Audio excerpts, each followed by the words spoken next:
Mayong udto pod Ching sa ato ang bisita karon Attorney Carlo Nograles, Chief of Staff sa Nograles Office.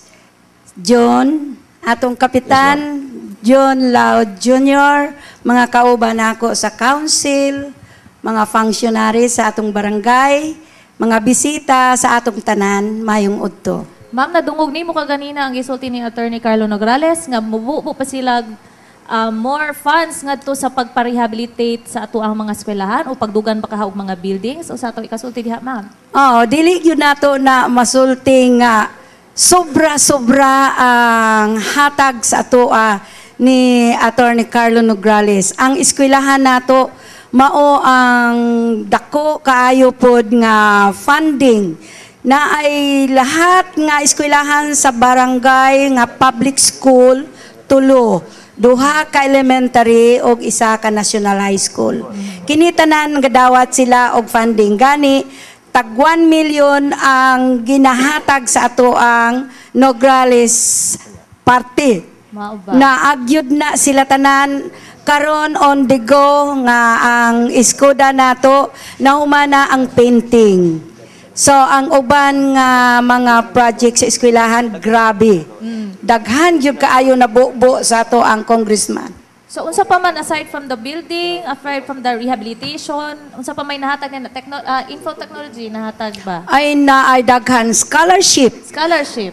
At least ang sulod mga estudyante sa Yusip, halos tagamaa.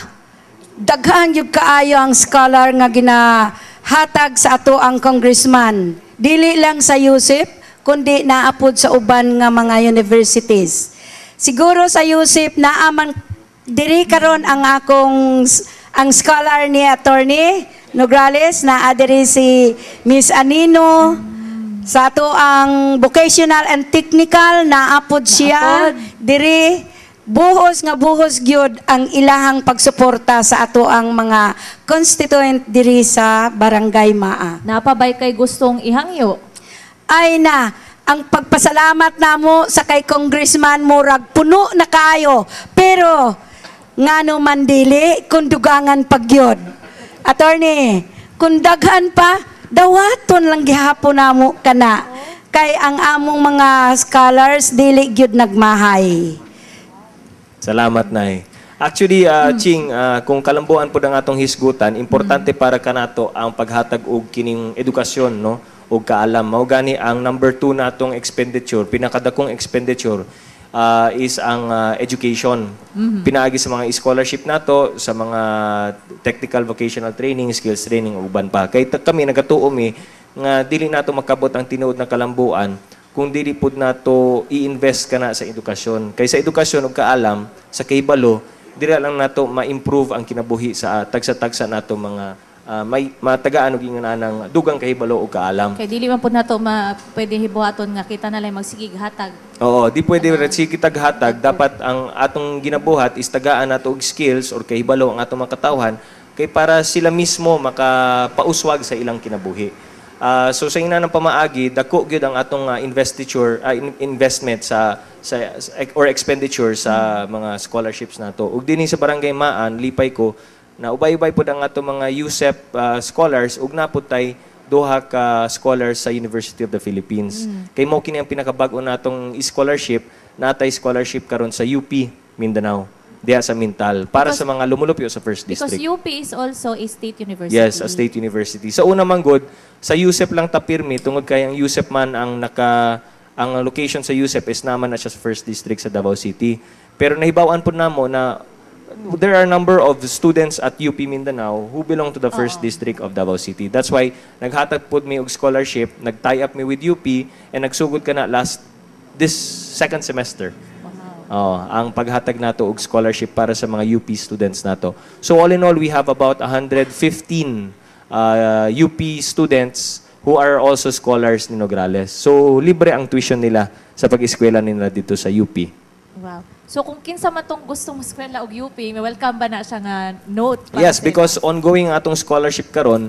In fact, katong mga makapasar sa UP, and if you belong to the First District of Davao City, before kayo mag-start sa UP Mindanao as student dito this coming school year, kay murag nigawas naman tingali ang resulta sa mga Sa UPCAT. sa UP, sa UPCAT entrance exam, labi na para sa UP Mindanao.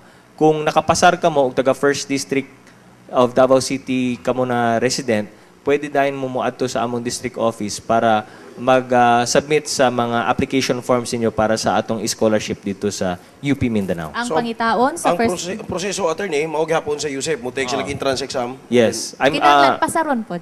Pasaron po. Makapasar sila sa UP, adto sila sa atong district office para mag-fill up sa application form and mag-submit sa mga requirements. So, same procedure lang gihapon sa USEP.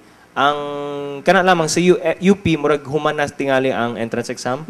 I think last natapos na ang entrance exam. Ang USEP ongoing pa. Up to the last Saturday of March. Yeah. So napay isa ka bulan. Napoy chance na, Ching, ug attorney, nga ang usa ka estudyante mo take sa entrance exam sa USEP, then mo take po siya dito sa UP. Oh, Yung okay tanaw naman. sa mo pasar ng duha, di. Bitaw.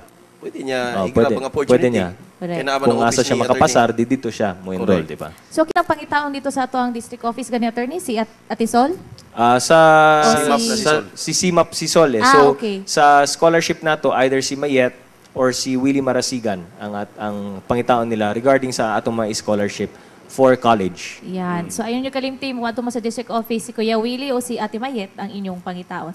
So gikan sa edukasyon, padulong ta sa health and elderly programs nga gikuptan sa ilahang committee chair nga si Kagawad Aurora Baldonado.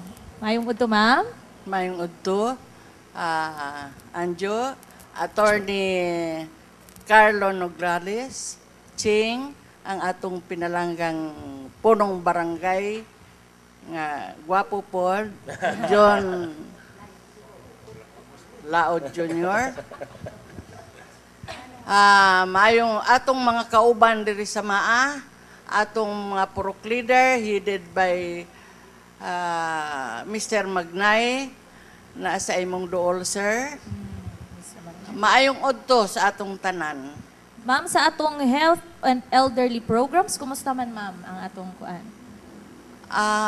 Okay man, so far. Ang na-avail namo sa office ni Congressman na ay 8 ka wheelchair nga gihatag sa indigent disabled person diri sa MAA na ay fogging machine kay sige mag-uwan unya murag uso na ning dengue karon diri sa MAA. So wa na kami magsamok-samok sa ilang fogger personnel kay gihatagan man kami fogging machine.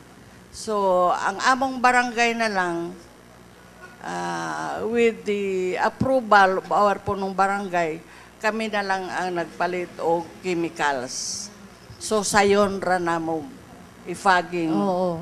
Although ang fogging dili man pud na makaabog laglamok, gina instruction pud nako sa akong BHW ang environmental cleaning yun. So ang usap pa sa CIMAP namo mao'y pinakadaghan nga sukad kay ako man kan ato'y in charge diri sa health center. Pag-retire nako nagdagan ako as kagawad. Ang CIMAP namo wa gyud nagabalik nga pasyente sa amo nga mareklamo nga wa sila matagain ni congressman og tambal.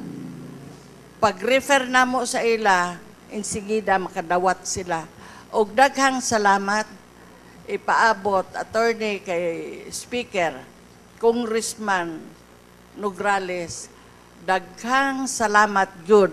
Og gani naa didto galingkod ang atong mga recipient nga mga pasyente nga naay dialysis, naay mga diabetes,